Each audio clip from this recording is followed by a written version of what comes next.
সেই যিশুকে কিভাবে আমরা ক্রুশে দিয়ে হত্যা করেছি, এই ছবিটা তো তাদের হৃদয় সেল বলতে হয়। এই জন্য ছবিটা আছে, এটা অবিশ্বাসীয় আমাদের জন্য না। হালেলুয়া। তাই এই ছবিটা দেওয়া আছে, এটা আপনাদেরই জন্য। এই জন্য এটা কি বলা হয়েছে, বিশ্ব স্রষ্টা ঈশ্বরের মানব মুক্তির উপাসনা কি। কারণ মানুষের পাপের মুক্তি কে দিয়েছে? রাম দিয়েছে না কৃষ্ণ দিয়েছে না চৈতন্য দিয়েছে? কেউ দেয়। একমাত্র সেই স্রষ্টা বাক্যরূপে এসে তিনি মানুষের মুক্তিবান হয়ে তিনি এই জগতে এসেছিলেন। সেই জগতে এসে তিনি মানবের পাপের মুক্তির মূল্যরূপে নিজেকে উৎসর্গ করে দিয়েছেন। তাকে কিভাবে আমাদের হত্যা করা হয়েছে সেটা আমরা জানি। তাই তার ছবিটা এখানে দেওয়া আছে, সবাই যেন বুঝতে পারে যেটা কোনো উপাসনা মন্দির না।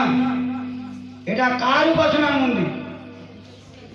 কোনো ধর্মীয় নয়, কোনো জাগতিক নয়, কোনো সাম্প্রদায়িক নয়। এটা হচ্ছে বিশ্ব স্রষ্টা ঈশ্বরের মানব মুক্তির উপাসনা কেন্দ্র। হালেলুয়া। এই নাম তিনি দিয়েছেন, সেই নামটা আজকে স্মরণ করেন। শুধু এটা নয়, এখানে যত চারটে নতুন নতুন বালকরা আসছে, তারা এসে আমাকে জিজ্ঞেস এই নামটা তুমি কোথা থেকে পেলে? বলেছিলাম তাদেরকে যে নামটা আমি ঈশ্বরের কাছে প্রার্থনা করে ঈশ্বরের কাছ থেকে পেয়েছি। Hallelujah, hallelujah.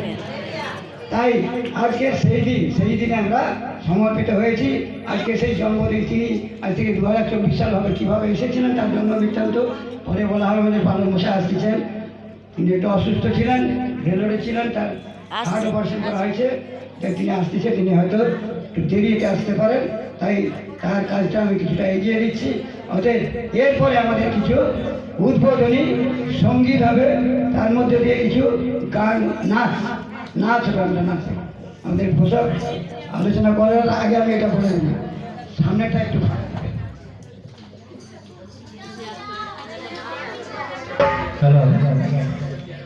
আমরা দেখলাম প্রভুর জাস